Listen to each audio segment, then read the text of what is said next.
తిరుమల మాడవీధుల్లో ఊరేగింపు జరిగేటప్పుడు ఒక స్థలానికి వచ్చిందే మేళతాళాలు భజనలు ఆపి శబ్దం లేకుండా ఆ ప్రదేశాన్ని దాటిందే మళ్ళీ తిరిగి ప్రారంభిస్తారు.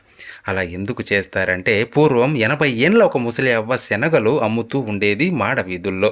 స్వామివారు ప్రతిరోజు ముసలి అర్చుకునిలా వచ్చి ఆమె దగ్గర శనగలు తీసుకునేవాడు, డబ్బిచ్చేవాడు కాదు. ప్రతిరోజు మళ్ళీ ఇస్తా అని చెప్పి తీసుకొని వెళ్ళిపోయేవాడు. ఇలా చాలా వారాలు జరిగింది. ఒకరోజు ఆమె గట్టిగా పట్టుకొని ఈరోజు డబ్బు ఇవ్వాల్సిందే అని అడుగుతుంది. ఇప్పుడే తెచ్చిస్తా అని చెప్పి స్వామివారు ఆలయంలోకి పరిగెత్తుకుంటూ వెళ్ళిపోతారు. స్వామికి ఆమెంటే ఎంతో అభిమానం, తనకు ముక్తిని ప్రసాదించాలనుకుంటారు. అందుకే ఆమె పూర్వజన్మల పాపాలను శనగల రూపంలో గ్రహిస్తారు. తన అర్చకులతో ఇలా సెలవిస్తారు స్వామి.